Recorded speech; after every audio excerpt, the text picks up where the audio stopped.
Chapter 1467 The Hinted Solution 1467 The hinted solution. Wang Wei's first order of business was to secretly recover his spirit particle and read the memories of the voyage. The initial host of the particle died, so it had to sneakily find a new host to ensure it could reach the inner core. And once inside, it had to stay out of the way to hide its presence. Once he retrieved it, Wang Wei glanced toward these people. A white deer more than 5 meters tall with purple horns and a purple crystal on its forehead stood at the center, with chains all over its body. It fought desperately, but the chains, which were attached to the transcendent artifacts, were unbreakable. Ji Jingjing and her people formed a circle around the creature.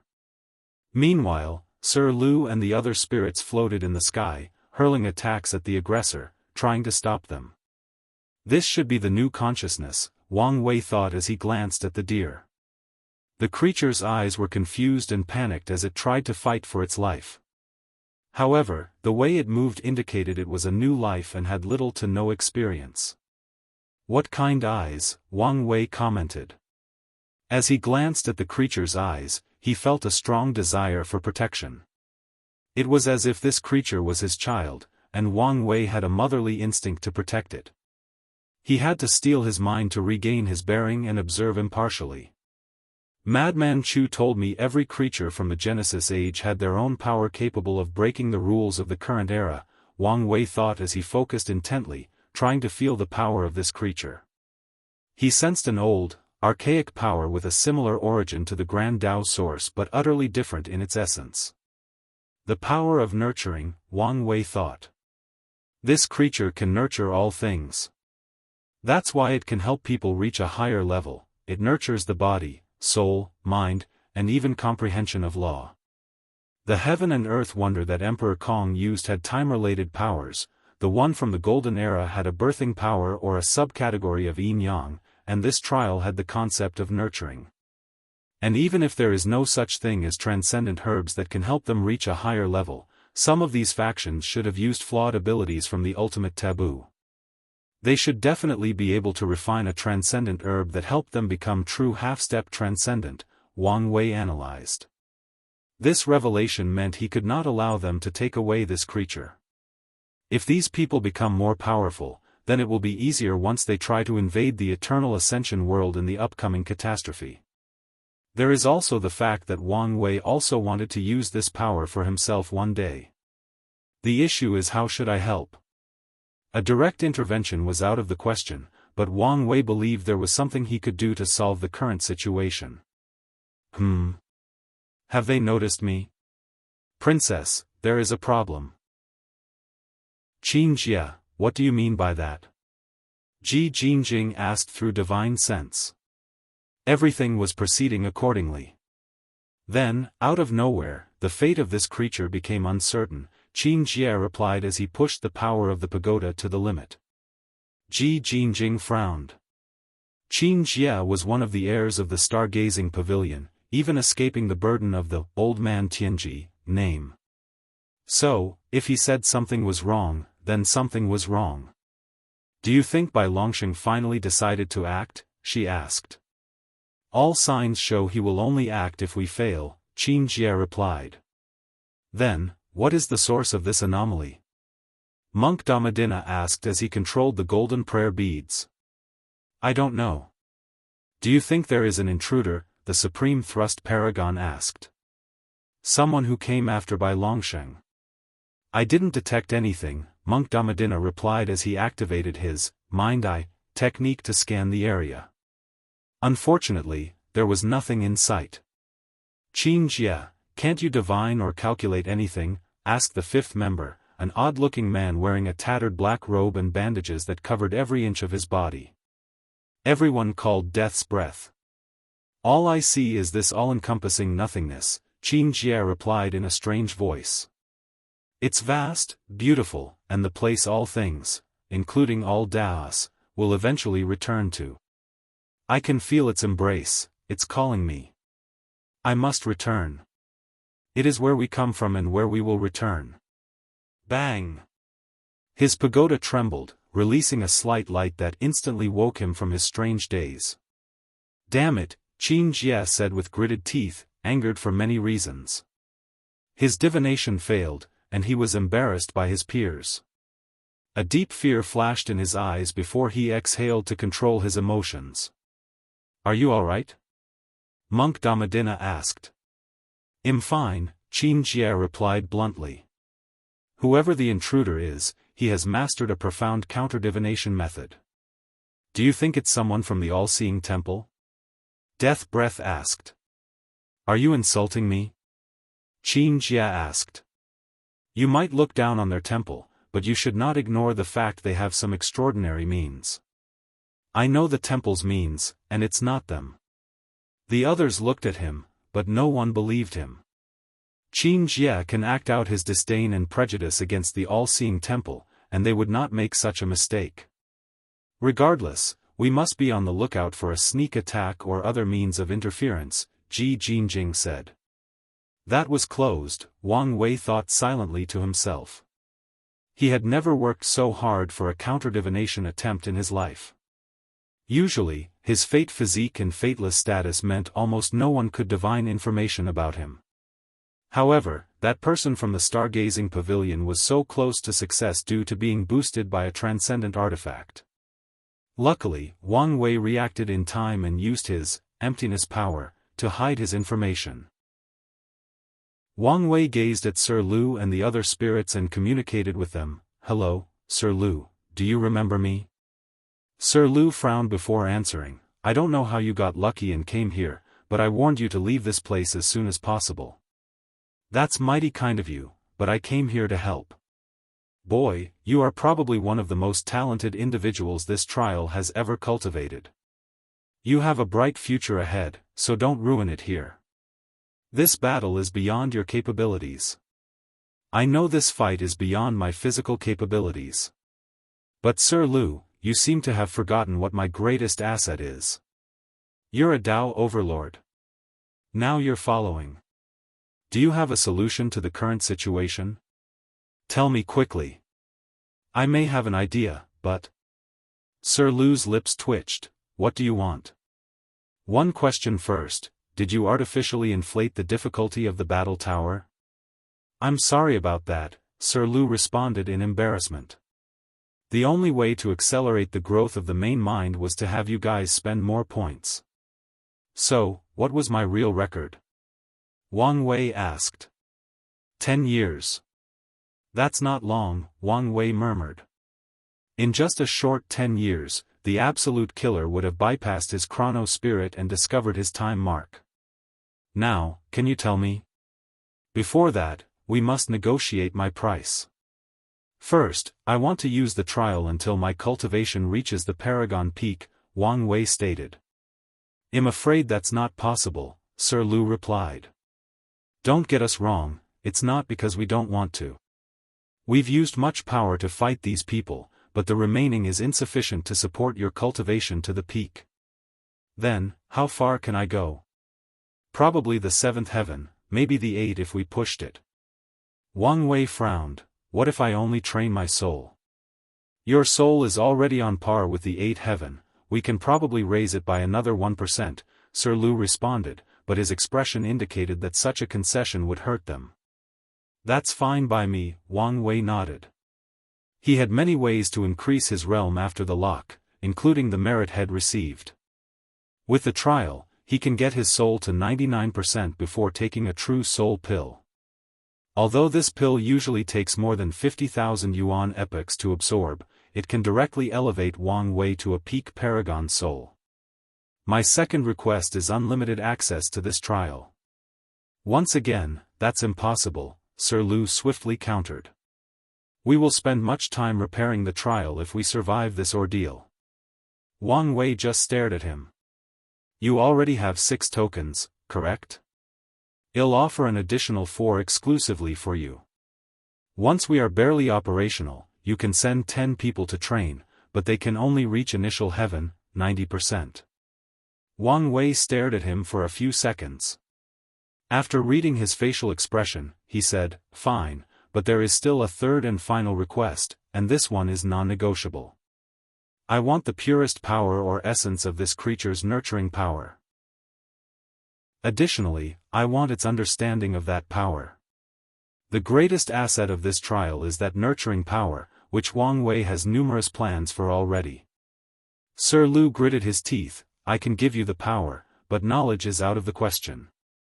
Wang Wei squinted. The main mind has retained little knowledge from its predecessor, Fei, Sir Lu immediately explained.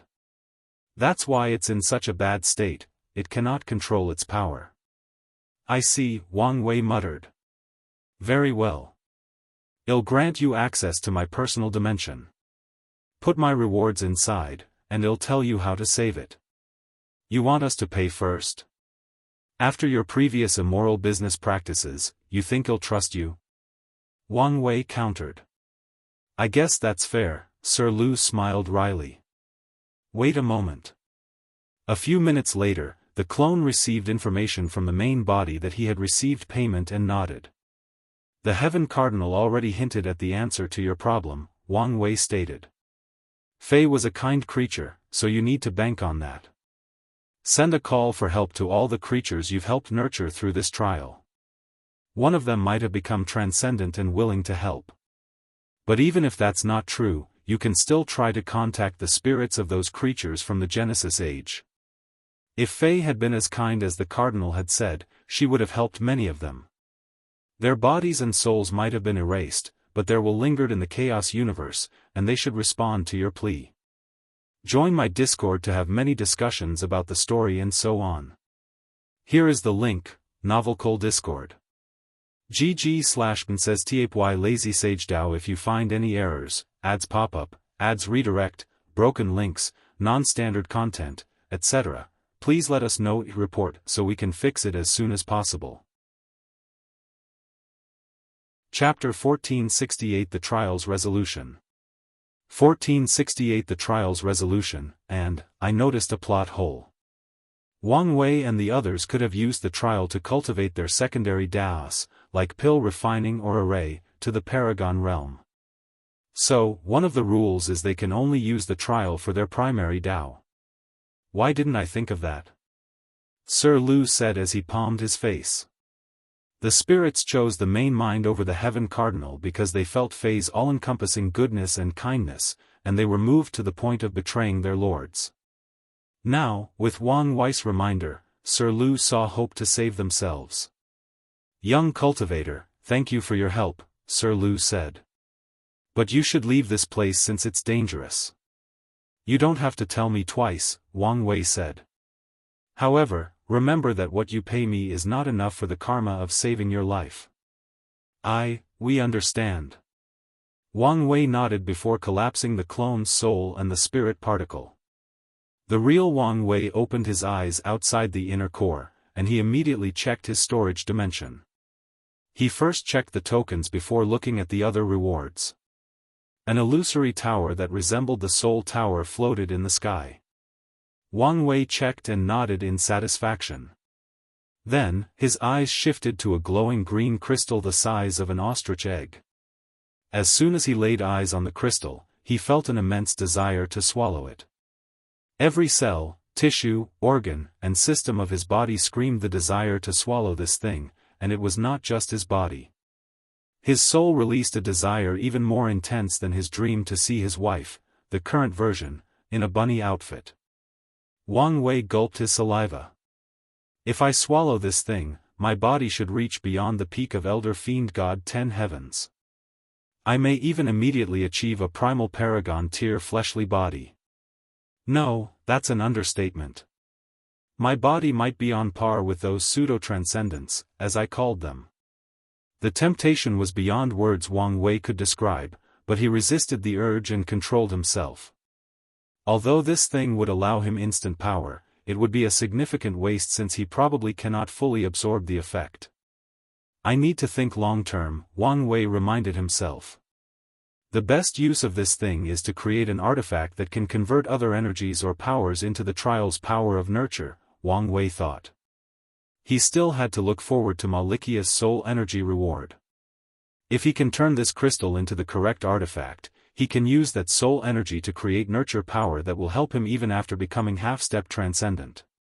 Wang Wei calmed down after thinking about the future. Once he builds his nurturing artifact, he won't have to worry about the energy needed to open his fourth gate and other cultivation in the transcendent realm. This nurturing power might also be the key to building my Zerg army, Wang Wei thought. This crystal resembled endless possibilities as long as he fully utilized its power. Wang Wei immediately placed countless seals around the crystal to prevent any power from leaking. Although he couldn't sense anything, he did not want to take the risk. Wang Wei looked in the distance to check on Cong. It appeared their battles had ended, and Cong was the victor. Wang Wei did not say much and looked at the inner core one more time. There was no way the Heaven Cardinal said these words without reason. Was it he giving me or the spirits the hint? It seems more like he was talking to me, but why? Is he preparing for his future? He would not be surprised if the Heaven Cardinal was planning on choosing his side in the confrontation with Grand Dao. At the very least, the latter prepared for Grand Dao's possible failure. Wang Wei raised his head as his intuition warned him of incoming danger. It's time to go. He first killed the kidnapped loose cultivators before entering the River of Time, heading directly to the Eternal Ascension world. Wang Wei was careful since he was once attacked while swimming in this place. Not long after leaving, countless mighty conscious descended into the trial, alarming the 5 transcendents. They immediately stopped these people after guessing their objective. However, a being on par with the 5 showed up, directly confronting them. Unfortunately, he was alone against 5, making his approach useless. Sir Lu was on the verge of ripping out his hair. The appearance of these paragons and that entity brought them hope before these 5 bastards crushed it. A look of despair flashed in his eyes before things suddenly took an unexpected turn. A bunch of ancient and primordial wills seemed to have awakened, alarming countless powerhouses throughout the chaos universes. These primordial spirits of a time long gone cast their gaze on the trial. Ji Liuan, Old Man Tianji, and the others paused as they sensed these ancient and powerful entities. They glanced at each other, secretly communicating. They soon realized these were the spirits or thoughts of creatures long dead, meaning their powers were only a fraction of their peak. However, they might suffer if they continue this fight. Do we just give up like that? The above heaven sword master said. We can still get a piece of this thing if we fight these old things. Old Man Tianji sighed, don't you understand? This is just the Cardinal using the rules to stop us. Ultimately, if we take down this creature, we will offend him. So, the question is whether it's worth offending him. The awakening of these creatures marks the opening of the Transcendent Age, Monk Ananda said. There will be plenty of other opportunities, so this poor monk will not offend such a being before I'm certain. The corpse-selling sect has been increasing their offensive against us, so I cannot be injured here, Deathmark said. Everyone looked at him. They were suspicious that his death cult had some relationship with Death Reverence and the corpse-selling sect, so they did not wholly trust them even with these words. Ji Liuyu, how about you use one of your clan's foundations? Old Man Tianji suggested. What foundation? Ji Liuyu asked in an exaggerated manner that made everyone roll their eyes. However, he did not care. The clan or palace's trump cards can only be used for life and death matters or things genuinely worth the price. This endeavor to the trial mainly was his private affair. Since that's how everyone feels, let's consider this matter a failure, Old Man Tianji said calmly. The above heaven sword master snorted coldly, I'll remember these people. He left immediately without saying another word. The other then ordered their talents to retreat. Ji Jingjing frowned after receiving the order but did not dare contradict the Supreme Elder. She felt it was a shame since success would mean guaranteed backing in the clan and palace. But now, she was not sure what fate lay ahead for her. Everyone then followed, leaving only by Longsheng. We are safe, said the soul spirit. Yes, we are, Sir Lu nodded, and everyone started rejoicing. Now is not the time to celebrate, the life spirit yelled. It's time to heal. Oh, you're right. We also need to thank our benefactors, the Heart Spirit added. Everyone looked at the sky and bowed to everyone who came to their rescue. An intense gaze looked at the main mind, which immediately worried the spirits as they did not know what was going to happen. Then, they heard a voice, Fei. The voice was booming but contained the gentleness of the earth. I'm glad you can live again, even if it's in this form. The voice contained a deep melancholy and joy that passively infected all the spirits without noticing. Little guys, the voice continued as it focused on the spirit. Take good care of her. And if you need something, don't hesitate to ask. We will help you even beyond the grave. We will do our best, Sir, Lord, Your Excellency, Sir Lu said, his face red in embarrassment. He couldn't help it, as this was a natural instinct of lower life forms when confronted with higher dimension creatures. His mind was not working correctly, and coming up with words was harder than cultivating from a mortal to the pinnacle of the Paragon realm. The booming voice chuckled, what a funny little guy. Well, see you again. The spirits remained in their bowing position for a good 30 minutes after these spirits and consciousness disappeared. Alright, guys, I think they are gone. Let's start the healing process. Everyone nodded with a word before moving to repair the trial. The mortalhood trial arc ends. The next arc is the finale to the Heavenlock arc. If you find any errors, ads pop up, ads redirect, broken links, non-standard content, etc., please let us know to report so we can fix it as soon as possible. Chapter 1469 The Trials Aftermath. 1469 The Trials Aftermath. Red Mist Forbidden Zone. Heavenly Book opened his eyes, immediately flipping through his book. Pages after pages were filled, and Heavenly Book every word with great concentration. He then chuckled, so, he chose love instead of being a pawn? I want to say that was predictable, but I didn't think he had it in him. Heavenly Book did not have all the information about Xianxia, but from the crumbs he deduced, he thought the latter would compete with Wang Wei due to his sense of inferiority. He believed he would want to prove himself to be better than Wang Wei, thus soothing the voice in the back of his mind that was constantly telling him he was not good enough. I made the right choice by not intervening, Heavenly Book thought. After Xianxia's defection, Grand Dao has to rely more on him, in other words, his value was just raised in the eyes of Grand Dao. Heavenly Book chuckled as he also understood why Grand Dao insisted on him intervening. The latter must have felt something about Xianxia and wanted assurance. The book's new update soon finished, and Heavenly Book analyzed all the latest information. The most crucial news is the fact that the Eternal Ascension world will soon be accessible. There is also a chance I won't need to fulfill the deal with Supreme Unity. However, I can use it as a trump card if necessary. Heavenly Book stood up. Supreme Unity's situation was not ideal, and now there were other ways to access the Eternal Ascension world, which the Heavenly Book wanted to prepare. Now that he's suffering, there is a chance he might be desperate and try to contact or attack me. So, I need to be careful when I move. He opened a portal to a chaos world called Furious Dao World, directly above a man whose aura oozed sadness and desperation.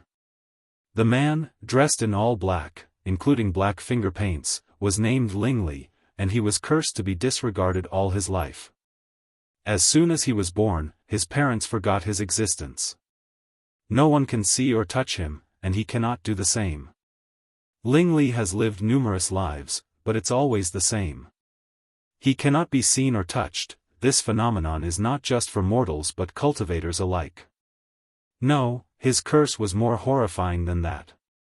Lingli wanted a cure to his curse, so he cultivated to the peak of the Paragon realm before searching for an answer. He did then realize to the extent he was invisible, the extent he was ignored. The Book of Life forgot his name, meaning not only does he have no status in the world, he cannot even die. Fate does not have a string for him, meaning his fate should be his own, but it's not.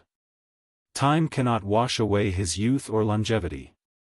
Everything in the world has discarded Lingli, except for one thing, the Grand Dao Source.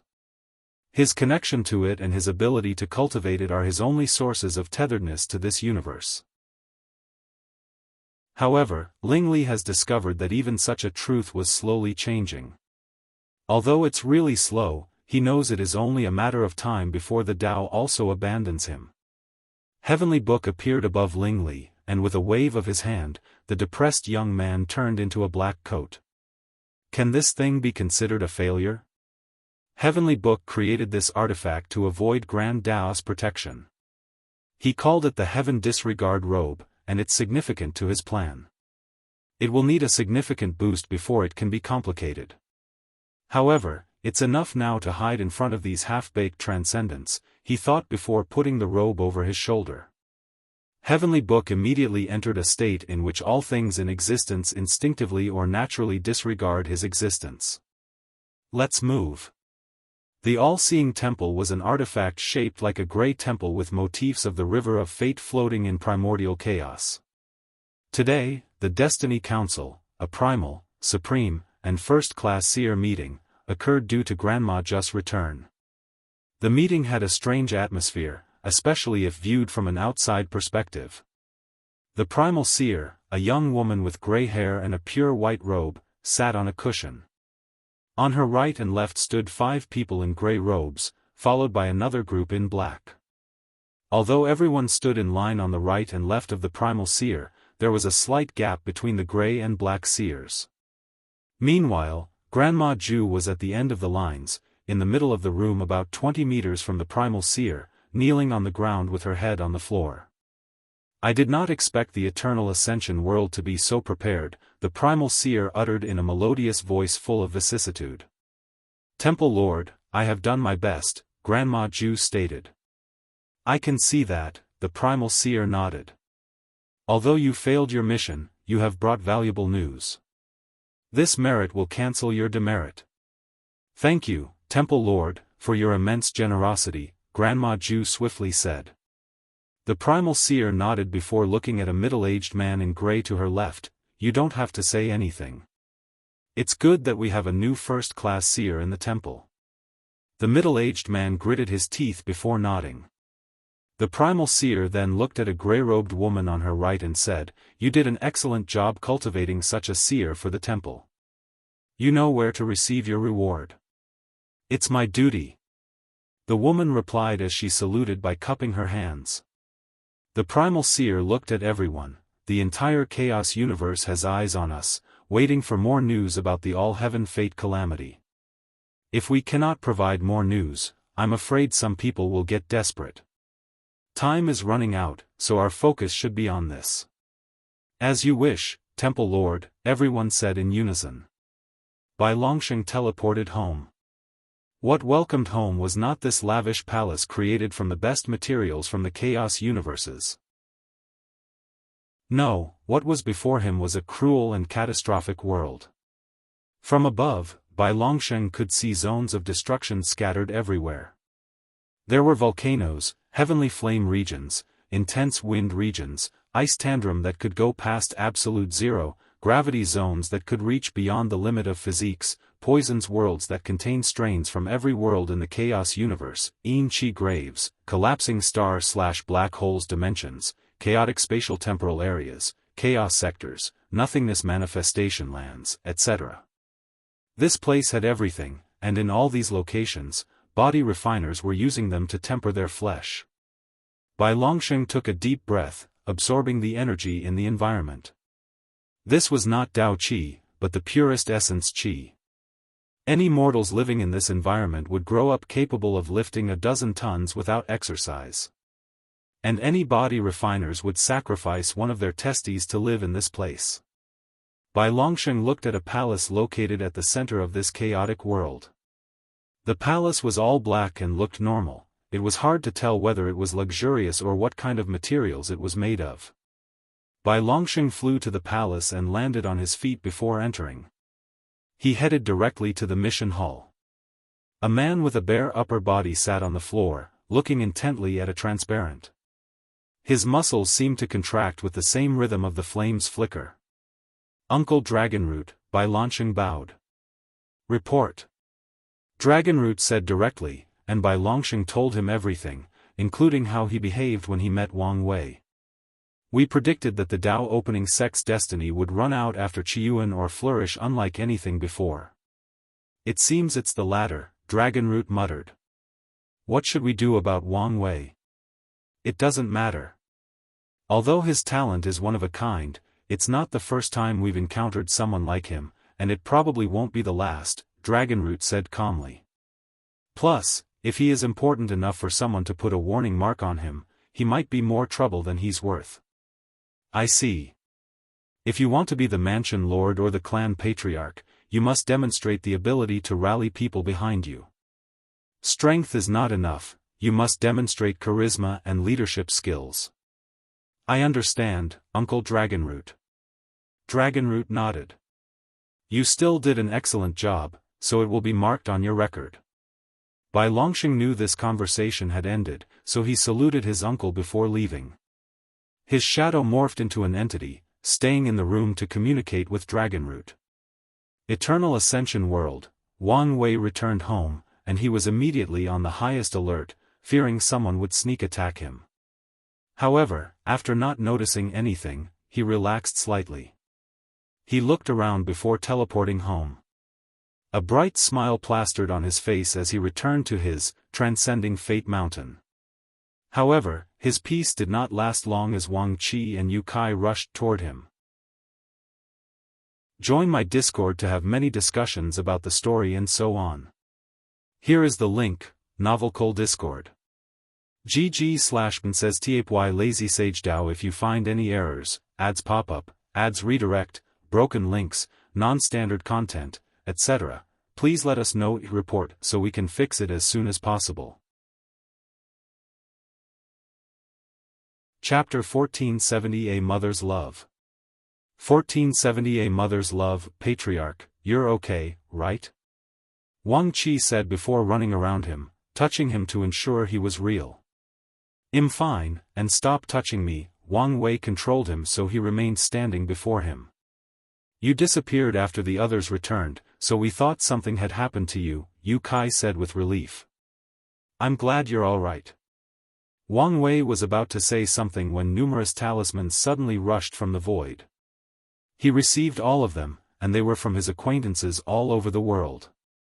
They also noticed the disappearance of his karma and its reappearance a few minutes later, so they wanted to know what had happened. Wang Wei waved his hand to send a return communication to everyone. You're quite popular, aren't you? Wang Qi teased. Should the madam be worried? Wang Wei ignored him and asked Yu Kai, did the ancestors contact us during my death state? No, but a depressing atmosphere loomed over the sect during that period.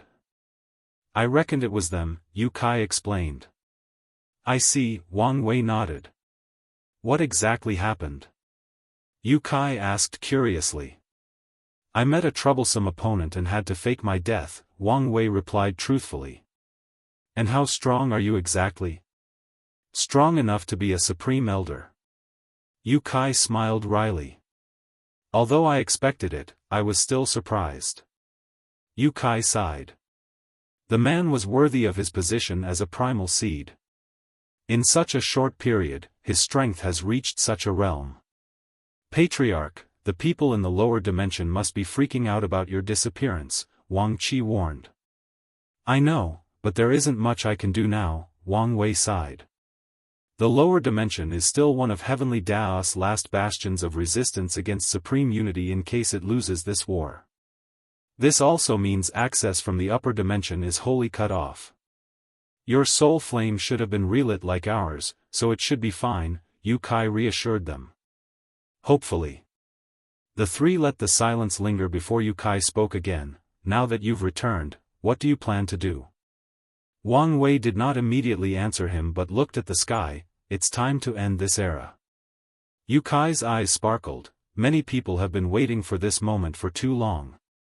Do you need anything? I'll ask if I do, Wang Wei nodded. Yu Kai did not overstay his welcome and soon left.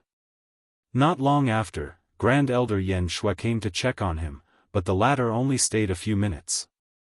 Wang Wei and Wang Qi soon arrived at the manor. Wang Wei did not enter but headed for his garden and fishing pool. "How long have you been gone?" he asked. 9,789 years, Wang Qi replied. "The ratio to the trial is not too bad," Wang Wei nodded. "Anything happen that I need to know?" "There are a few things," Wang Qi reported. Firstly, a few loose cultivators tried to use this opportunity to cause trouble. Did they think the peak lineages sent all their best powerhouses and now were vulnerable? Exactly. Were they eradicated? Wang Wei asked. Not exactly. Oh. Paragon Jimin interfered. He also used this opportunity to recruit many of them into his new faction, the Thousand Faces Valley. We've always known Jimin was ambitious, so it made sense he would use this opportunity. I would wager he probably secretly instigated them in the first place, Wang Wei calmly commented as he played with a deep blue flower. You said he interfered. How? He first tried to mediate on behalf of these cultivators and used the fact he was the only surviving paragon left in the world. Threats, huh? Wang Wei muttered. I thought he would be more tactful than that. He knew whom to threaten, Wang Qi emphasized. Jimin threw his paragon weight to the overlords but did not dare threaten them. So, he's smart, Wang Wei nodded. What else happened? The Divine Faith Haven threw a fit after learning their people died, Wang Qi continued. They said some nasty words publicly against us and even sent an ambassador to ask for an explanation. Did the sect deny it? Of course, we even fought back by saying we won't take kindly to unsubstantiated rumors. That's the right approach, Wang Wei nodded. Although he planned to eliminate the Divine Faith Haven, he still had to act innocent to the public eye to preserve the sect's reputation. In this world, reputation equates to luck and destiny, and although their sect has reached the point in which rumors have little effect on them, they still have to keep appearances. Someone tried to free Time Eater, Wang Qi said, making Wang Wei pause his flower gazing. Don't worry, the operation failed, but we did not capture the culprit. He's indeed an instability, Wang Wei uttered, his brow furrowing deeper. Lastly, Du Tsong wants to see you. He's not dead? Wang Wei asked. Du Tsong was the leader of his new mortal civilization. His lifespan limit of 10,269 years should have expired by now. It's the least I can do, Wang Wei replied. His next focus should be the lock, but based on Mithraya's previous warning, he still had plenty of time. However, Time Eater's looming presence has motivated Wang Wei to kickstart things as soon as possible. Before I check on him, I need you to fetch 2 people for me, Jianghu Weiss mother and the Xia clan matriarch. No problem. A few minutes later, a middle-aged woman dressed in simple blue robes walked toward Wang Wei. She had an ordinary face but green eyes as bright as the stars. Her aura showed a calm woman of wisdom, but she was also someone who had experienced much in life. My son is dead, isn't he? Fu Yongqing asked. I'm sorry, Wang Wei said, looking her in the eyes. And I'm guessing you have no intention of reviving him, she continued. No, but I can protect your safety and well-being. Why? Because I'm valuable? She asked, staring at him directly. Your son is the one who serves me, not you. Fu Yongqing looked him in the eyes, trying to see whether he meant it or not. She took a deep breath and exhaled. Thank you for the offer, but there is no need. Wang Wei furrowed his brow, wondering why she was being so headstrong. There is something you can do for me, Fu Yongqing continued. I want to reincarnate with all memories and a blessing. You want to cultivate to the Paragon realm in your next life to revive your son? Wang Wei asked. That's right, she nodded. After her husband sold her to one of the moons, Fu Yongqing had only one person she could count on, her son. Now that she has lost him, she'll do anything to get him back. You do understand that by the time you become a peak paragon, so long would have passed that the difficulty of reviving him will increase by an astronomical amount? And that's only if you ever become a peak paragon? Wang Wei questioned. I do, but it doesn't matter, does it? The firmness in her eyes was unwavering. A mother's love transcends all, and nothing can stop this woman from embracing her son again. I guess it doesn't, Wang Wei nodded. He pointed his finger to her forehead and transmitted a group of information. What's this? Detailed copy of your son's existence, Wang Wei explained. With this knowledge, you only need to become a peak paragon and use existence reconstruction to revive him. Thank you, Fu Yongqing said sincerely, her voice even choking briefly. She bowed fully to display her thanks. She knew how valuable this information was and how much time and effort she would save. In fact, she had no idea how valuable Wang Wei's information was. Existence reconstruction is vague and not detailed because the person doing the reconstruction cannot directly observe the blueprint like Wang Wei. But if they could, Fu Yongqing would be capable of perfectly reviving her son to the state before the tribulation. Although Yang Guowei would lose his cultivation progress, he would also have another opportunity to become a paragon again. Of course, that's only if Grand Dao allows this level of existence reconstruction. Alright, let's get to it, Wang Wei said. In my name as the fate-dominating emperor, as a boundless paragon, as the three-realm emperor, as the immeasurable emperor, I grant you the titles of the one blessed by wisdom, and the mother who defies fate. A golden light enveloped Fu Yongqing, purifying her soul. Her multicolored Qi-Luck dragon manifested before the horns turned white. Wang Wei condensed a black jade talisman to hand to it. Wait until the lock is gone to activate the talisman, he instructed. Although it was fine for her to reincarnate now since the lock only blocked communication to the underworld, not reincarnation itself, he did not want her to take the risk. Wait until the lock is gone to activate the talisman, he instructed. Although it was fine for her to reincarnate now since the lock only blocked communication to the underworld, not reincarnation itself, he did not want her to take the risk. I understand. If you find any errors, ads pop up, ads redirect, broken links, non-standard content, etc., please let us know to report so we can fix it as soon as possible. Chapter 1471 Du Tsong's Farewell. 1471 Du Tsong's Farewell. Wang Wei calmly watched Fu Yongqing fly away, sighing deeply to himself. A mother's love can be like an endless abyss. He hoped for the best for her but did not have much hope. Even with his blessing, Fu Yongqing's chances of becoming a paragon were slim, let alone a peak paragon. There is also the fact that she will face more trials and tribulations because of those blessings. Come out, he said, looking at a tree near his location.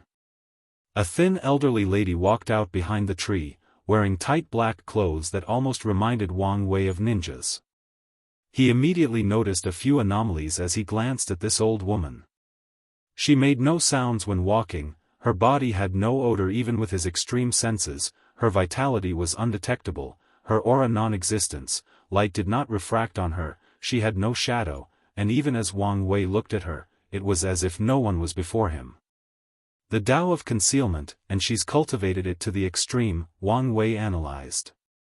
You must be matriarch Xie Huan. Primal seed, Xie Huan bowed deeply. My shadow is currently unavailable, meaning you'll need someone to assist me. It's my honor to serve you, Xie Huan replied immediately. Don't be too quick to agree, Wang Wei raised his hand to stop her. I've modified the Lord's shadow technique to allow someone to be my temporary shadow. However, once I separate from the shadow, they will enter a period of weakness of at least 100,000 yuan epochs. Xie Huan frowned after hearing this. The good news is the technique will allow you to experience the strength, mindset, and even Tao application of a paragon, which will be immensely helpful to your paragon tribulation. Then, I'll accept, Xie Huan said without hesitation. That's good to hear, Wang Wei nodded as he manipulated his shadow to take a humanoid form. Then, the shadow condensed a black crystal to hand to Xie Huan. Wang Wei also gave her a token. This should help you control my fate shadow guard. I will do my best to serve you. Xie Huan bowed deeply. Wang Wei dismissed her before looking in the distance. He teleported to a small, isolated village in the Central Origin domain. A young girl was pushing an elderly man in a wooden wheelchair. The elderly was old, too old, so old that the stench of death oozed out of him. As soon as Wang Wei appeared, the young girl took a defensive stand. A black and slim armor materialized on her body, followed by 2 shadow daggers. "Shiner, be at ease," Du Tsong said, raising her hand to signal her to back down. "Lord Guardian, I'm glad you came to see me before I leave this mortal coil." "It's the least I can do after everything you've done for me," Wang Wei replied. The mortal civilization no longer had to hide and spread everywhere under the Dao opening sect's territory. Under Du Tsong's leadership, their civilization has thrived and prospered. With a quick check, Wang Wei knew they'd developed to the point of escaping under the threat of a one-leaf immortal venerable. "Shiner, can you give us some privacy?" The young girl hesitated, still looking at Wang Wei warily. Du Tsong chuckled. "You've read the history book and seen his pictures. Do you think you need to worry about the Guardian?" A look of realization flashed in the girl's eyes, and she bowed to Wang Wei and Du Tsong before entering the shadow and disappearing from sight. "Come, let's have a chat," Wang Wei said as he summoned a table. "Do you want to drink tea or wine?" "This is probably my last minute in the world, so let's have some wine," Du Tsong said, and Wang Wei poured him. After a sip, Du Tsong sighed deeply. "We've improved so much in all aspects, but we are still being in everything." "Your civilization contradicts the world system," Wang Wei answered. "Grand Dao has established that cultivation is a long and tedious process. It is one of the prices cultivators have to pay for their strength, and the system exists to manage the infinite lifespans of cultivators. If the system allowed your civilization to have the power on par with, let's say, Paragon, this would mean you can achieve the pinnacle of power relatively quickly. Grand Dao will not allow that." After becoming a Paragon, Wang Wei had a better understanding of heaven and earth, so he could comment on the situation without reservation. "Can't Grand Dao just remove the limit on our lifespans? Make it harder and longer for us to build more powerful armors and constructs?" Du Tsong stated. "In that case, you would just become cultivators," Wang Wei explained. "To be precise, you would become an alternate refining Dao cultivation path. So, in the end, everything comes down to the fact we are mortals," Du Tsong said with gritted teeth. "That's right. In Grand Daoist design, there needs to be a hierarchy, with mortals at the bottom and cultivators at the top, to motivate people to climb up." "What a shit system," Du Tsong cursed. "All that suffering, all the pain, all the inequalities, all the injustices, it was all to motivate others? How is that fair? Why can't everyone be immortal? Why can't everyone choose whether they have the ambition to climb the ladder or just want a calm and peaceful life? Why are you looking at me? I'm not the one who designed it," Wang Wei said as he shrugged his gourd. "Yes, but you have no desire to change it, do you?" Du Tsong said as he rose to his feet. "You just want to escape the system, to be free from it." "You said that it was a bad thing," Wang Wei replied calmly. "But you could do so much more." Du Tsong banged his fist on the table. "Like what?" Wang Wei asked. "I've laid the foundation for your civilization, provided ideas and resources, given you room to grow, shown you respect and loyalty, and protected you from harm. What more do you want from me?" Wang Wei asked. "Do you expect me to fight Grand Dao to change the system for you?" Why not?" Du Tsong said as he sat back down, his shoulder no longer as upright as before. "I have never hid who or what kind of person I am," Wang Wei said. "The reason I kept a distance from you guys and gave you so much autonomy was that I did not want you to see me as your savior. If you want to fight for your freedom and ideal world, I will not stop you. On the contrary, I'll be more than happy to support you from the shadows. But do not expect me to share your plight. I have my own goal and path to follow. Du Tsong let these words sink in, and for a moment, he wished he could draw himself in the wine. Do you think it's possible? Do we have a chance at winning and changing the system? That, I don't know, Wang Wei replied. What I do know is nothing will change if you don't try. Du Tsong was silent for more than 10 minutes, drawing himself in the alcohol during the entire time. Time is up, he muttered before looking at the sky. My only regret in this life is that I won't live to see the bastard responsible for the plague suffer for their crime. If it makes you feel better, I may not live to see that day, too, Wang Wei joked. No, it didn't make me feel better, Du Tsong said honestly. Can I ask you something? What is it? Reincarnation is real, right? It is. Can I be reborn as a mortal, with no cultivation talent, for eternity? I also want to be reborn in this world. So, you want to try this endless battle that may be pointless? Wang Wei asked. You said it yourself, I won't know if it's possible without even trying. I must admit, I admire your dedication, Wang Wei said. He raised his hand to release a black and white light into Du Tsong's body. The old man smiled before slowly standing up. He fixed his robe and took one last look at the distance and the sky before slowly dissipating between heaven and earth. I'll see you again. See you later, Wang Wei saluted. Join my Discord to have many discussions about the story and so on. Here is the link, Novelcole Discord. GG/n says TAPY Lazy Sage DAO. If you find any errors, ads pop up, ads redirect, broken links, non-standard content, etc., please let us know. Report so we can fix it as soon as possible. Chapter 1472 The Four Pieces. 1472 The Four Pieces, author note, a reader reminded me of a plot hole. I said only 2 factions have the word Dao in their name, the Dao opening sect and one faction long lost. However, I've been using the Skill Dao Association for a while.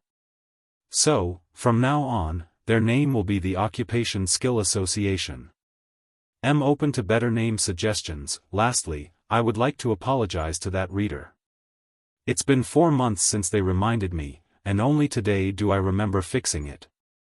Limbo, I'm glad the kid is okay, Chiyuan said. I told you he had a hard life and wouldn't die so easily, Desolate added. You were the one freaking out the most, Yan Hai sneered. Said the person who almost cried because he would lose the opportunity to tease Wu Hong, Desolate countered. Do you even care about the kid? It's not my fault if his greatest achievement in my eyes is getting together with her, Yan Hai answered casually. It's good that he's alright, Battle Maniac nodded. Yes, the plan can continue as normal, Chiyuan sighed in relief. Are you sure about this plan? Yan Hai asked. Normally, she doesn't question his plan, but this one was too simple. You didn't see it during the taboo, but I saw a glimpse of her power. We only need to give her the opportunity to use it, Chiyuan reassured. If you say so. We should focus on the future, to be precise, how we will return to our peak, Battle Maniac suggested. The kid brought enough memorialized luck for all of us to return to the Paragon realm, but the rest have to rely on us. What about your proxy avatars? Desolate asked. We can't use those, Chiyuan immediately answered. Before entering the ultimate taboo, they took a few of their proxy avatars and left one in the world. After so long, it wouldn't be surprising if those transcendents found those avatars and tempered with them, Chiyuan continued. Proxy avatars are supposed to be almost impossible to find, but not impossible. So, it would be foolish to risk their lives and use these things as a means of their revival. That makes sense, Desolate nodded. Should we warn the others? Battle Maniac asked. They should figure it out themselves, and if they don't, that's their problem, Chiyuan said calmly. Although they worked together, ultimately, they were competing factions. If you say so. Eternal Ascension World, Central Origin Domain, southern area, Yellow Tree Village. Wang Wei calmly looked at the new grave he had constructed himself. The young girl, Xianxia, stood behind him, trying and failing to control her tears.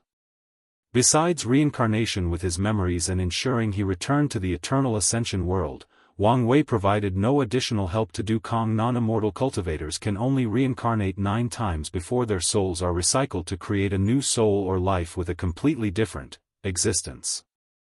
As for mortals, less than 0.1% can retain the memories of their past selves, meaning they are recycled after 1 reincarnation. Du Zong's soul as an enlightened human is different, meaning he may survive 2 or 3 reincarnations if he's lucky, but that's his limit. This is the first hurdle in your endless battle. If you cannot overcome this obstacle, then you better give up this fight, Wang Wei thought. Du Zong's situation is reminiscent of Sage Duanru from the lower dimension. The only difference is Sage Duanru's soul will be nourished by his mortal Dao art. Maybe these two's lives will be intertwined, Wang Wei suddenly thought. He turned around and looked at the young girl. What is the protocol for his death? Although the teacher disagreed, it's already been decided that a civilization-wide funeral will be held, followed by a day of mourning that our people will forever celebrate for as long as our civilization exists, Xianxia replied. It seems Du Zong was more loved than I knew, Wang Wei commented. He dedicated everything to the cause, even stopping himself from forming a family because he did not want them to have too much power and ruin the foundation of our civilization, Xianxia said. That was a wise move, Wang Wei nodded. If Du Zong is as loved as the girl said, his family might suddenly become a royal family in the mortal civilization, ruining the democratic process that runs the civilization. This fact also shows Du Zong's determination. If he wants his fight to succeed, he must become the civilization leader in each generation, which will not be an easy feat unless he reveals his identity. If you don't mind, I'll participate in the funeral, Wang Wei stated. 1307, it will be our honor. Wang Wei nodded before sending out 2 communication talismans, one of which was to Jiaping. If there was one person who cared as much as this civilization, it was the former second prince. So, the 2 participated in the funeral, followed by the day of mourning. After the ceremony, Wang Wei and Jiaping were about to leave when Xianxia rushed to see him. She knelt on the floor, with her head deeply imprinted on the ground. Lord, Guardian, please help me. There is no need for all that, Wang Wei said as he gently helped her up. Tell me what you need. I want to cultivate, Xianxia stated after a brief hesitation. Oh. And why is that? I want to live long enough to see the teacher and protect him in all his reincarnations, Xianxia said, her eyes more determined than they had been in her entire life. Are you sure about this? Wang Wei asked. If you do this, your people will consider your action a betrayal. There is also the lure of the power of cultivation. Once you become an immortal, there is a high chance you will abandon your original goal to pursue a higher realm and power. I won't change. Really? Wang Wei asked her, looking directly into her eyes. Can you promise to serve a weak and lowly mortal for the rest of eternity? Can you promise your heart won't waver as you watch him grow old and die over and over? Can you promise to remain unwavering as he fights a battle that is probably fruitless? I promise. Wang Wei looked at her. Although I could, I won't bind you with any spells to keep your oath. I'll leave the judgment to your heart. He pointed his finger at her, manifesting her fate line. Then, Wang Wei changed her fate, granting her a talent for cultivation. Finally, he handed her a token. Go to my sect, and they will train you until the great emperor realm. Be mindful you won't receive any exceptional treatment. How far you can go depends on how much you're willing to fight for. I want to build a dynasty with enlightened humans and their rune technology, Jiaping said. That's fine, Wang Wei nodded.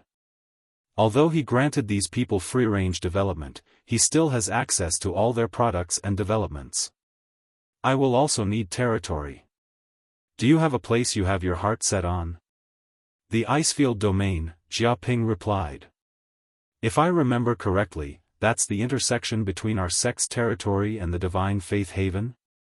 It's obvious to me that the Lord has some plans for the Divine Faith Haven, and am willing to be the vanguard, Jiaping said seriously. I like people who take the initiative, Wang Wei smiled. I'll send the poison demoness to help.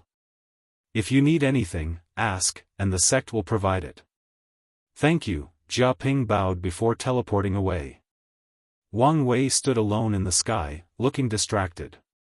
It's time to destroy this prison. He's been feeling uncomfortable ever since his return. The dichotomy between the trials environment and the eternal ascension world was too vast and noticeable. Wang Wei has only returned for more than a day, and he can already feel his mood changing. He was not the kind of person who could be caged or restricted, meaning every second he spent in this world was tortured. So, he did not want to waste another second in this place. For my plan to succeed, I need 4 pieces, Wang Wei thought. Sun Junyao is one, but she needs to work with another piece. However, I should give her time to prepare. He waved his hand to send her a communication talisman. Of the remaining pieces, that blood is the easiest to get, hopefully, that remains true. He had already sent a courtesy warning to the Occupation Skill Association about his upcoming arrival. So, he only needs to wait a while before heading there. If you find any errors, ads pop up, ads redirect, broken links, non-standard content, etc., please let us know to report so we can fix it as soon as possible. Chapter 1473 The First Piece. 1473 The first piece. While Wang Wei waited for the association to receive him, an invited guest came to see him. Prime Minister Zhu, what brings you here? Wang Wei asked as he sipped his tea. Are you here to make another deal? Where is Honghua? Zhu Chenghuang asked directly. Why are you asking me about your people? Wang Wei asked back, not hiding his confusion. This is not a joking matter. Where is she? Watch your tone. Wang Wei said with squinted eyes, sending chills down the ladder's back. However, the Prime Minister did not back down. I can tell you honestly that we are prepared for an all-out war for her, Zhu Chenghuang warned. First of all, you are accusing me of something that I haven't done, nor do you have any proof of, Wang Wei said calmly. But if you want a war, I can give you one. How about I take this opportunity to slaughter all of you? You. I probably couldn't get through your dynasty's main array, but it should be no issue slaughtering all your citizens and ruining your luck, Wang Wei stated calmly, and Zhu Chenghuang stared at him with flaming eyes. You see that? That's how you make a threat, Wang Wei continued before slowly sipping his tea. He let his words marinate, increasing the pressure on the Prime Minister. The last time we spoke, you were confident, nay, arrogant, you could protect her. But now that she has escaped your grasp, you come barking at me like a mad dog. How does that make sense? We know you did it. Besides you, who could remove our tracking method? Zhu Chenghuang countered. As much as I'm flattered that you think so highly of me, haven't you received the information of what happened in the trial? Wang Wei asked. There were so many factions with powerhouses on the level of the two suns. You don't think your method can hide from them, right? From what you know, Honghua might have surrendered to them in exchange for her freedom. Or worse, someone noticed your so-called tracking method and was interested, so they captured her. Cong would have rescued her if she was captured, Zhu Chenghuang fought back. That's true, Wang Wei nodded. So, she left of her own volition? Well, I can't blame the poor girl. Zhu Chenghuang took a deep breath to calm down. I'm going to need you to hand over Hua Shui. Wang Wei chuckled in response. Let me tell you what's going to happen. You'll stay here as our guest until your dynasty comes to get you. The Prime Minister was about to display another bout of outage but found himself unable to move or speak. Sect Master, Wang Wei called out, and Yu Kai's projection appeared before them.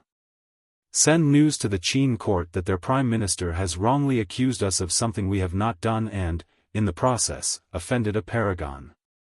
If they want his return, they must pay remuneration. Our sect's face cannot be trampled like that for no reason. I understand, Yu Kai nodded. How much are we speaking of? We only want to save face and show our attitude, so one piece of Paragon tier material is enough, Wang Wei said. But you can negotiate for more, just don't go too far. It will be done, Yu Kai bowed before dissipating. Wang Wei's gaze shifted to the Prime Minister. You're lucky I'm not putting you in a prison. He waved her hand to send him to the ambassador mountain reserved for the Qin dynasty. But this time around, the mountain was isolated by arrays to display his status as a prisoner. Once Zhu Chenghuang was out of sight, Wang Wei forgot about him. He knew how to play the political game of these overlords. As for the Qin court's remark about war, he believed it was a bluff, but even if it were real, Wang Wei would still not back down. The only advantage the Qin court had over the Dao opening sect was Hongjun's butterfly jade pendant, which is supposedly a transcendent artifact. As long as they planned for that, the only result of an all-out war would be Qin's destruction, or things would develop into an all-out war of the overlords, forcing everybody to come to the table to make peace. A few days later, Wang Wei teleported to the Rune source domain, the location of the Occupation Skill Association's headquarters. Unlike before, when the overlords hid their headquarters in hidden dimensions, they were now in the open. Tong Ruobing led a small team of delegates in receiving him. The Empyrean Battle Taboo Realm? Wang Wei commented as soon as she saw him, and Tong Ruobing sighed to herself. She tried to hide it and all her other information, but it was useless. It kind of happened, Tong Ruobing said. When she was helping Mu Lei become unique to increase his status in the primeval mansion, she thought maybe she could also benefit from his improvement and thought of a method of Dao companions to share life and death together. While trying to devise such a method, Tong Ruobing discovered a rare yin-yang material from the refining tower and used it. The result was that both couples managed to share their foundation, allowing them to link their existence and benefit from each other's advantages. In other words, Mu Lei and Tong Ruobing entered the battle taboo realm before becoming paragons. It seems like luck was on your side, Wang Wei commented. A few of his peers were also lucky as Tong Ruobing, including Xiao Tiandi and Sun Junyao. Meanwhile, others like Yi Dafu and Lin Fan had to rush to increase their strength. The rest, like Jian Wushuang and Ao Shen, were not so lucky and became paragons first. And you could have figured it out yourself, Wang Wei replied. We are no longer heaven-chosen competing for one chance at immortality. By now, you should know the importance of being slow and steady. Isn't that hypocritical coming from you? How so? Wang Wei asked, quite confused. You've become a paragon in record time while also checking everything on the list to ensure you have the best foundation possible. There is nothing slow about you, but you still have all the advantages and preparation of someone steady. That would be a fair point if I portrayed myself as just an ordinary cultivator instead of an anomaly, Wang Wei said, not trying to brag but telling the truth. I forgot how frustrating it can be to talk with you, Tong Ruobing sighed deeply. Alright, let's get this meeting started. Wang Wei shrugged before following her for a brief tour of the association before directing him to Destiny Peak. Wang Wei noted she did not take him to the primary mountain, the association president's ruling area. It seems that women still have immense power even after the association master has become a paragon, Wang Wei thought. Elder Chen and countless others received him before starting a banquet. The food and wine were out of this world, especially since they were from the cooking and winery mountain. Although these professions were not so famous, the association still trained a few talents, especially in the wine department. Many people dabbled in wine as a secondary Dao, with swordsmen being the majority. Then, after a few hours of tedious conversation about nothing, the real talk started. So, what brought you here for this visit? Elder Chen asked politely. I'm here for the abomination creature's blood, Wang Wei said. He now knew the old ones were not called as such in the Chaos universe but referred to as the abomination. 2331, it is in our hands, Elder Chen admitted before waving her hand to signal someone. An Empyrean elder approached from another table and opened a wooden box to show a purple liquid shining with golden light. As you can see, we've spent much effort to purify it. Indeed, Wang Wei nodded. We have no problem handing it over, but would you mind telling us what you plan to do with it? Elder Chen asked. Not possible, Wang Wei answered without hesitation, and his refusal made the previous joyous atmosphere slightly tense. We understand you plan to utilize it to destroy the lock, Elder Chen said, her soothing voice easily eliminating the tension. You know a lot, Wang Wei commented casually. We just want to know your plan and see how we can help. The answer is still no. So you don't trust us? The president asked. Now you're getting it, Wang Wei replied, and the president was slightly shocked by such a direct answer. Listen, I've only survived so long despite being its target, Wang Wei pointed at the sky, is because I'm overly cautious. I don't know your association and whether you have been infiltrated. The mere fact that I showed up so openly puts me in grave danger. How can you say that? No, he has a point, Tong Ruobing added. We cannot be too careful when dealing with beings on that level. The president wanted to say something but remembered what happened during the Ji Qingming and Tianxian battle. I understand your point of view, Elder Chan stated. But you have to see ours as well. This conversation is meaningless, Wang Wei replied. Your faction wants the merit and destiny for participating in the lock's destruction, but the distribution is not up to me. But the plan is yours, and you can give us a greater role. Like I said, I don't trust anybody with this matter, so the plan relies almost entirely on me, Wang Wei continued. However, if things do not go accordingly and I need more help, I will be more than glad to ask your association. Can I take that as you giving us your word? You can, Wang Wei admitted. If things reached such a point, Wang Wei could guess how dangerous subsequent plans would be. If the association wants to offer him aids, mainly cannon fodders, hell take them. Good. I know you have a reputation for keeping your word, so I won't ask for anything in writing, Elder Chen said. Sensing a but, Wang Wei sighed. Yes, before we hand the blood over, we would like to discuss our luck artifact. Join my Discord to have many discussions about the story and so on. Here is the link, Novelcole Discord.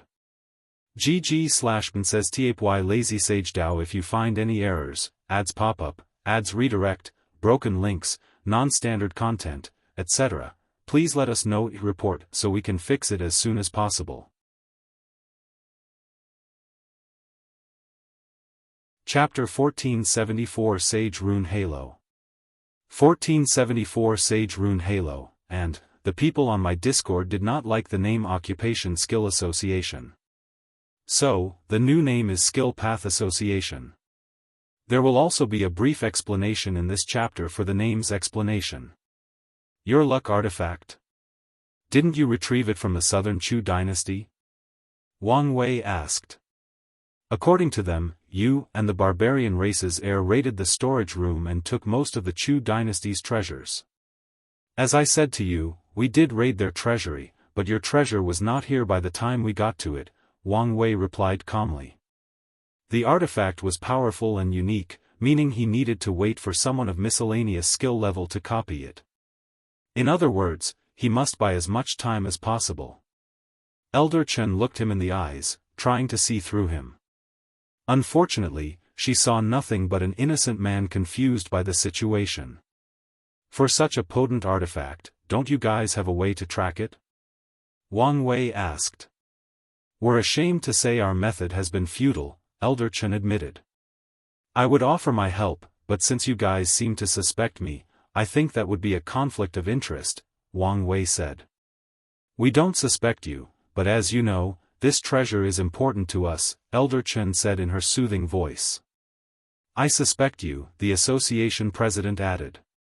That artifact is the lifeline of our association, and we must retrieve it at all costs.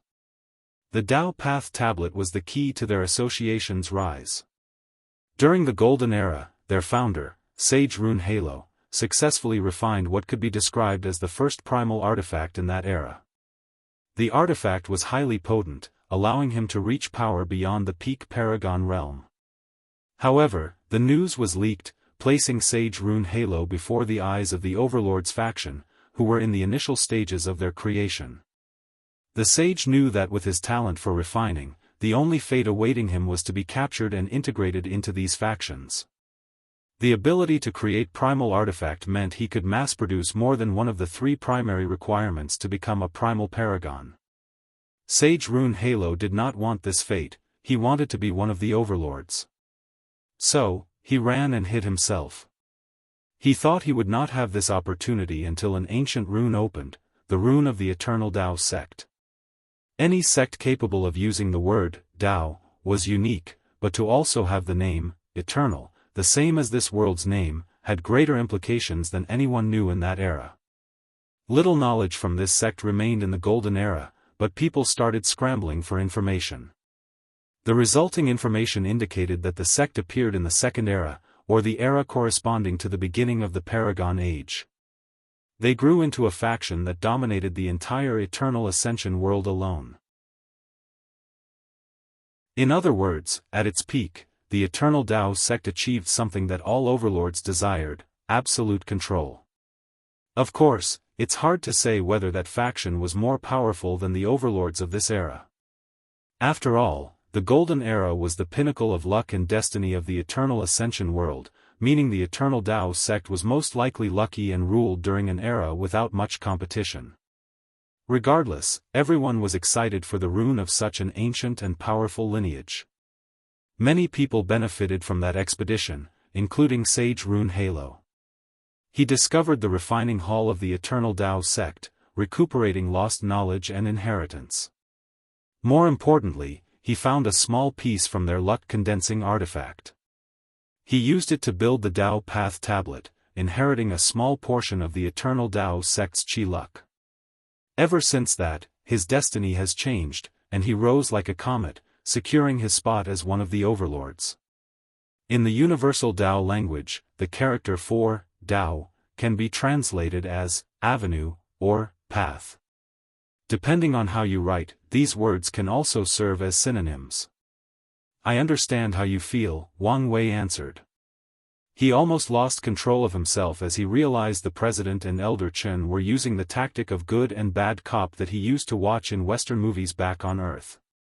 But as I said, your artifact is not in my hands. You said the Southern Chu dynasty might have handed it to the Qin court, Elder Chen asked slowly.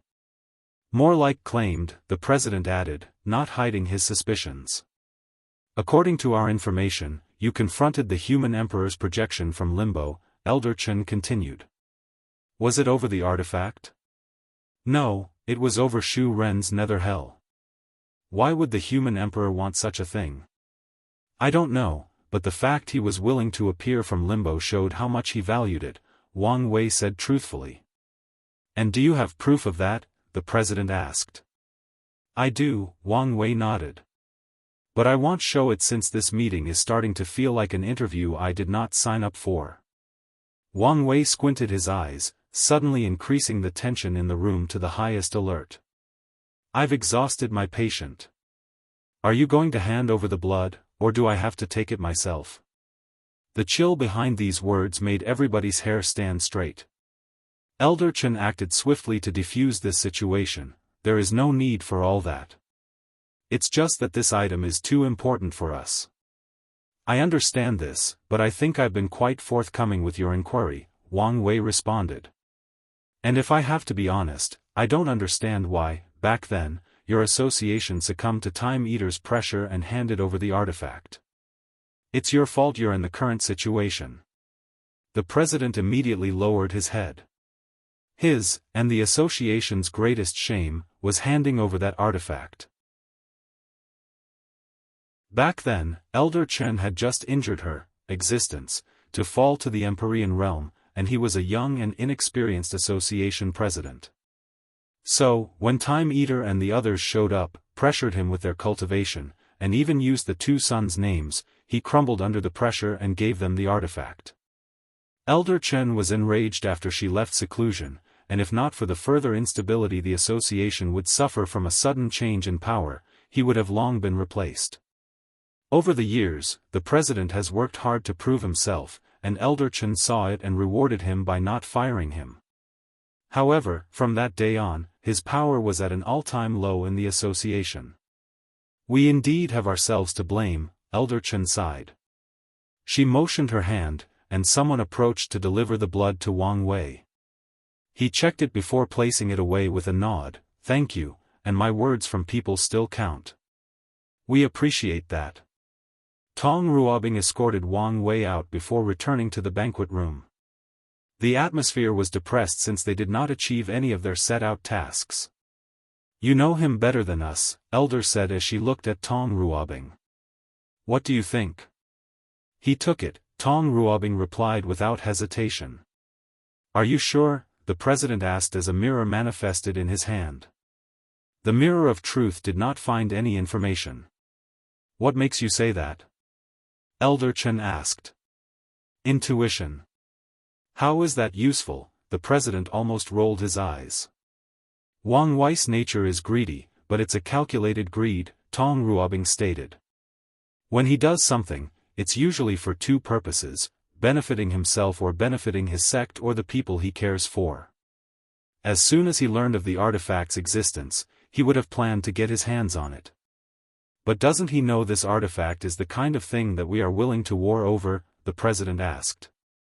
Are you saying he's willing to force his sect into a war for greed? How is that benefiting his sect? Oh, he knows, Tong Ruobing replied. And with his political savvy, he knows the ramifications of his actions. He knows better than to break the balance between the overlords. Tong Ruobing shook his head. Although the Dao opening sect would decimate the association in a war, the other overlords would not allow this to happen since the foundation of the association would only increase the Dao opening sect's overall strength.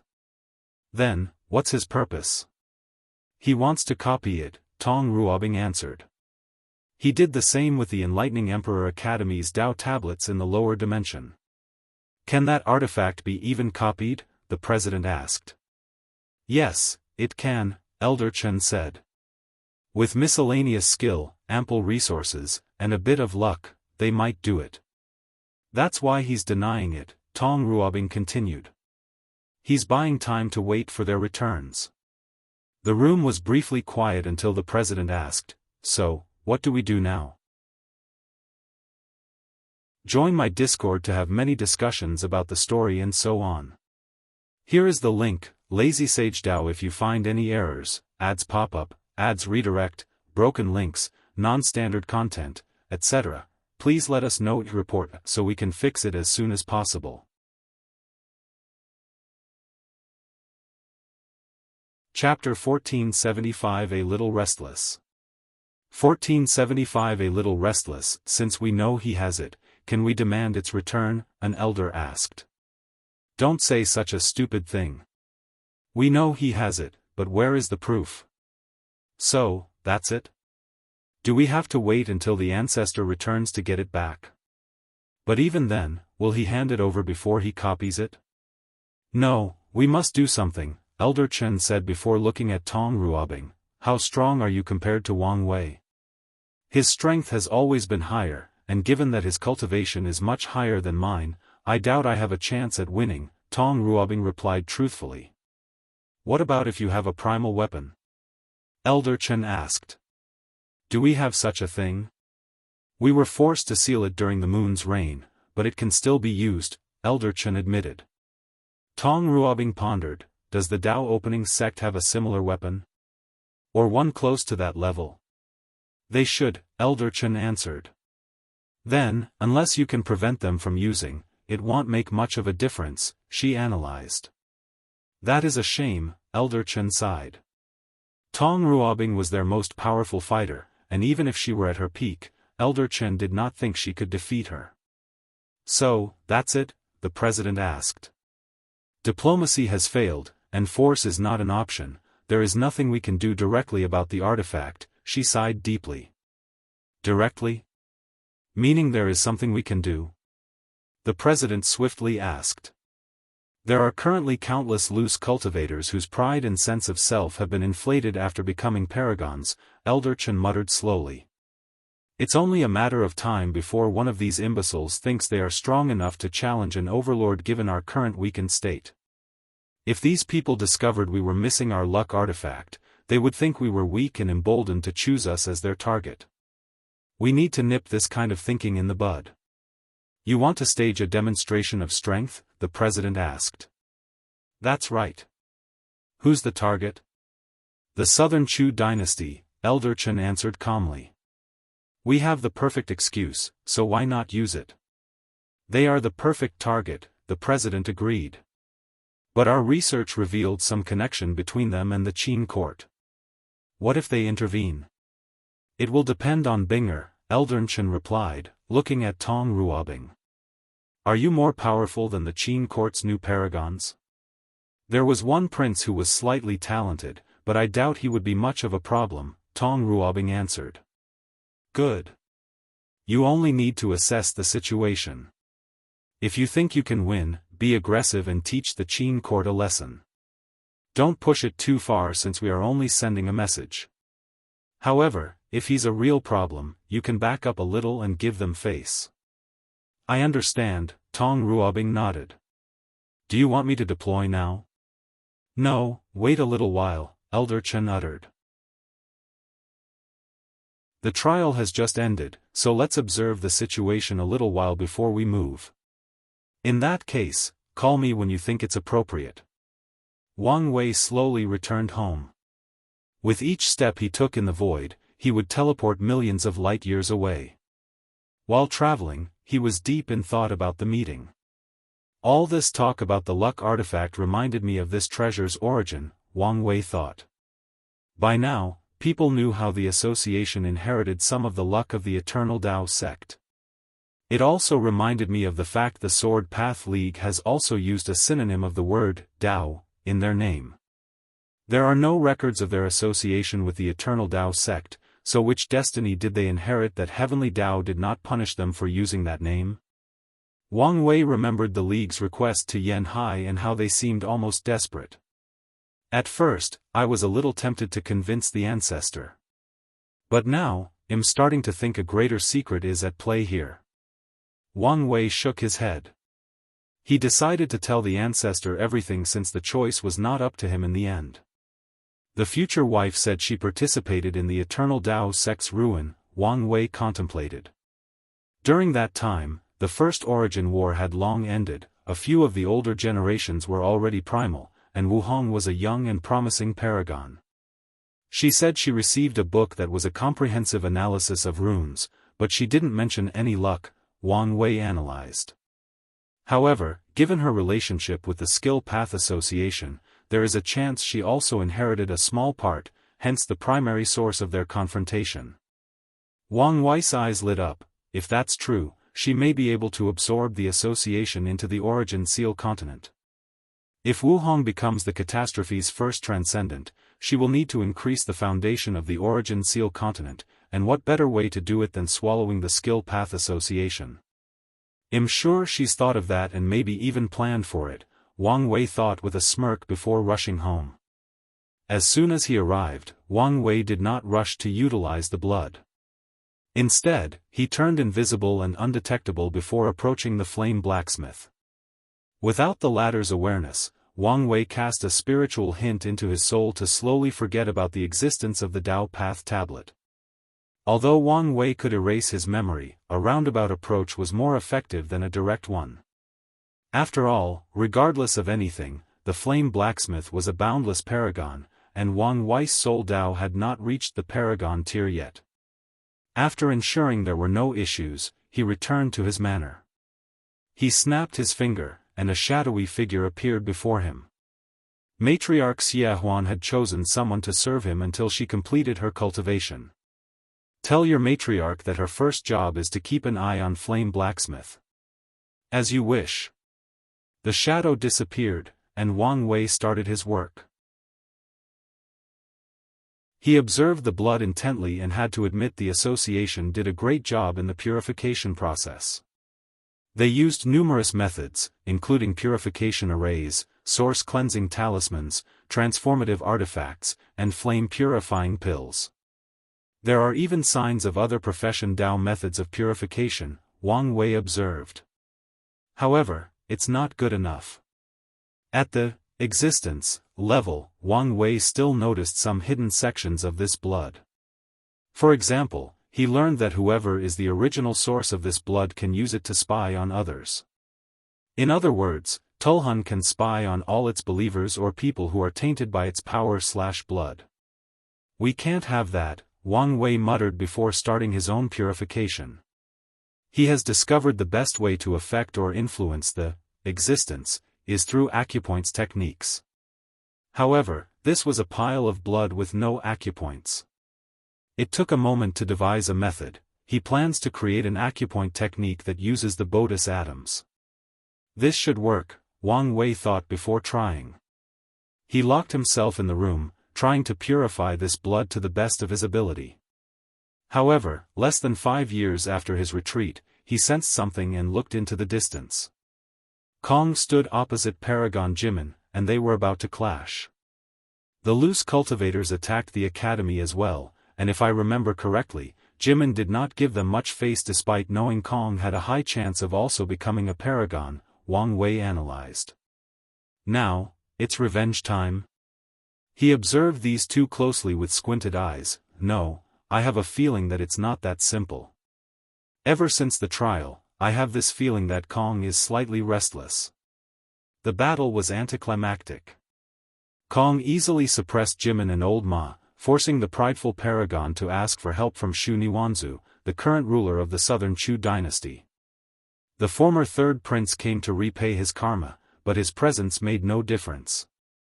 Cong defeated 3 paragons in a shocking display of power. Furthermore, he even captured Jimin and Old Ma, leaving the third prince to run away and hide under the protection of his dynasty's Qi luck.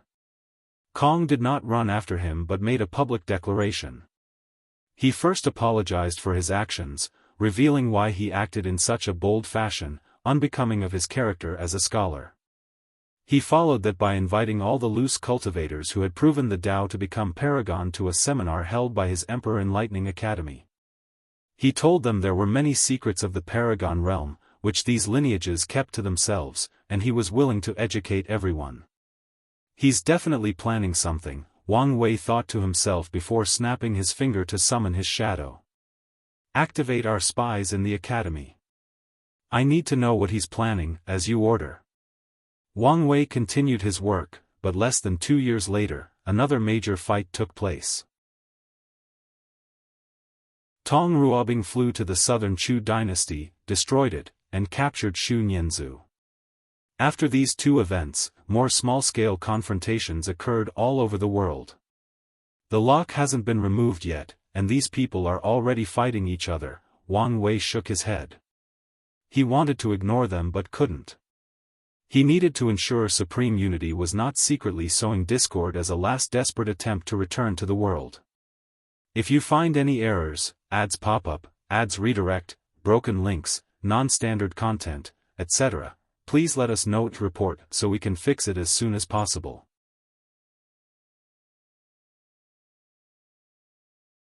Chapter 1476 The Stealers, and Lin Fan's Woe. 1476 The Stealers, and Lin Fan's Woe. Emperor Cong teleported to a hidden jail underneath the academy. He slowly walked toward Paragon Jimin's location. The latter was hung in the hair with 2 chains connected to his left and right hands. Jimin was in a terrible state, but his aura remained fierce and steadfast. Well, have you changed your mind? Cong asked calmly. However, the only answer he received was a mouthful of spit that was wiped away by the prison's protective barrier. Cong remained composed, he was not rattled in the slightest by the latter's action. Your follower, that old man, Cong continued. He chose to bow down as long as you're alive. He's quite loyal, isn't he?